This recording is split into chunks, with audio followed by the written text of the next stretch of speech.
Hey everybody, I'm JJ. You're watching Reality Survival, and today we're going to talk about security. We're going to talk about security as the situation starts to become a little bit more tenuous, maybe over the coming years. You're gonna find that it's very likely that you're going to start to see more civil unrest. You're going to start to see crime spiking. It's going to become a little bit more unsafe to travel out in the public and all that kind of stuff. However, you're still going to have to do it. You're still going to have to go to work. You're still going to have to go to the store. You're still going to have to be in environments that you probably don't want to be. Now, there might be some ways that you can minimize that to a certain degree, but we still have to continue going on with our lives. So you want to try to do that in a way that will keep you from becoming a victim. All right, that's the whole idea behind this one. Now, what is it that criminals look for? I've got some notes here. We're going to go through. I'm going to talk a little bit about what criminals look for, and then we're going to talk about. We got 18 real quick security tips for you to think about and how to operate within a degrading security environment. All right.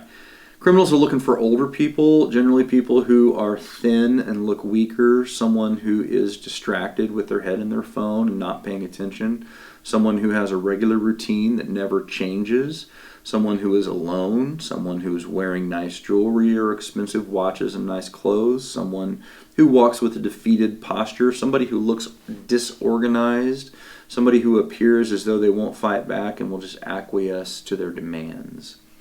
All right, so you want to try not to be all those things. And you'll see a lot of those points are opposites of what we just talked about here. So number one is try to break up your routine. Don't be predictable. Criminals often target people who follow strict routines. So don't do that. And people are creatures of habit. All right. Now, this kinds of situation, these kinds of things are going to mostly apply to people who live in urban areas and maybe or some suburban areas, because that's where the majority of the crime happens. If you live far out in more rural areas, there's not population density out there, so it's less likely that you're going to be affected by these things. But some of these tips will still be good for you when you do have to go into the city. Number two is travel in pairs or in a group of 3 if possible. People who are in small groups are far less affected by crime. I'm just looking out my window and I see a bunch of turkeys walking by. That's pretty cool. Number 3 is don't be out past 10 p.m. Crime numbers show that a majority of violent crime in the cities happens after 10 p.m. So don't go out after 10. Number 4, avoid high crime areas of town. Take a look at crime statistic maps before going into a new town or unknown areas. Number 5, don't dress flashy or wear a lot of nice jewelry. Number 6, be observant. Become a people watcher. Keep your head out of your phone while you're out in public. Number 7, trust your gut. Listen to that instinct that says something just doesn't feel right. Listen to it. Heed what it says. It's almost always correct, so listen to it. Number 8, walk with confidence. Keep your head up. Look around. You basically want to put off the appearance that you own the place. Wherever you're walking into, wherever you're walking around, wherever you're going, you want to make people think that you know exactly where you're going, what you're doing, and that you're in charge. All right. Number 9, park in a well-lit area as close to the buildings as possible. Number 10, when approaching your vehicle or coming out of shopping, have your keys in your non-dominant hand. If it's dark, don't be afraid to carry flashlight or mace or both. A small flashlight can also work as a good impact weapon if needed. Obviously, carry a firearm if you're able to do so. Number 11, take a look in and around the vehicle before getting in. 12, if there's someone loitering around your car in a parking lot, go back inside, contact security, Ask them to walk you to your car, or just wait for them to leave. In a worst case scenario, call the police, ask for a police escort. Although doing so, depending on the area that you live in, you may or may not get a positive response, especially if crime is rising and police have less and less resources. Number 13, once in the vehicle, lock the doors once you're inside, and set the locks to automatically lock upon ignition if you have that ability. Number 14, leave immediately. Don't sit there on your phone for several minutes before you leave. If you want to look at your cell phone, pull out of the parking spot and drive to an empty section of the lot and then check your phone. Make sure that your doors are locked. Number 15, while walking or jogging for exercise, only have one headphone in and keep the volume low enough that you can easily hear what's going on around you. Number 16, if a strange person approaches you from a distance, if a strange person approaches you, keep your distance from them. If they're starting to get too close, tell them to stop. That's close enough. And realize that a common tactic for criminals is for them to ask time or directions, or for a cigarette or something along those lines, is to get you nice and close. So don't fall for those things.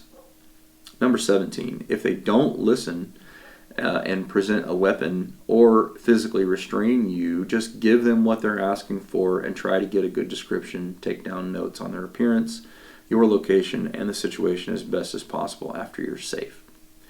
Obviously, number 18 here is, obviously, if you feel like your life is being threatened, then you have the option to defend yourself with lethal force if necessary. Again, criminals are looking for people who are older, people who are thin, they look weaker, someone who's distracted, you got your head in the phone, you're not paying attention, your routine never changes, you're alone, you're someone who's wearing nice clothes or jewelry, someone who's walking with a defeated posture, who appears disorganized, and looks like they just won't fight back, or they will just acquiesce to their demands. So the way that you carry yourself and how you navigate through the world sends a signal to people. You're either a victim or you're not a victim. You don't want to be in that victim class. So think about that when you're moving through the world. All right, guys, that's just some quick security tips for you for if you have to, go out into the world and carry on with business. Unfortunately, one of the things that we've learned from a lot of survival stories is that in collapsed societies, life goes on. People still have to go to work. You still have to go to your job. You still have to go to the store. Or if not the store, then maybe the bazaar or the barter market or whatever the case may be, depending on how bad the situation is. But very, very often, it's not going to be some fantasy Mad Max where people just don't have to go anywhere. That's not the case. The reality of the situation is even if there's a bad financial collapse or something along those lines, you're still going to have to pay your bills. An economy is still going to be there, and you're still going to have to operate within it. Just look at how bad it's gotten in Venezuela. People still have to go to the grocery store in Venezuela. They still have to go to the pharmacies. They still have to operate out in the world. Everything is not going to stop, and you're just going to magically not have to pay your bills anymore. Okay, that's a lie that has been spread through the prepper community, and it's just not the reality of what these kind of situations look like and how they devolve. So you have to be able to continue to operate out there. So it's important you start thinking about your security and you try to make yourself not look like a victim, because those people who do look like victims are the ones that will be targeted first. All right? Anyway, guys, if you are concerned about crime, then one of the ways that you can do to protect yourself is make sure you have firearms liability insurance. I'll put a link in the description below to the Right to Bear insurance. They recently changed their whole insurance program to where if you are a member, you have unlimited coverage.